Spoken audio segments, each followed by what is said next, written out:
పెళ్లి మంత్రాలుగా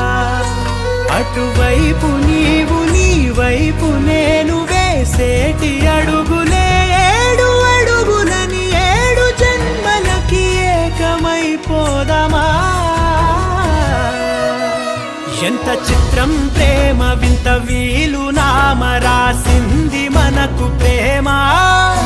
నిన్ను నాలో దాచి నన్ను నీలో విడిచి వెళ్ళిపోమ్మంటోంది ప్రేమ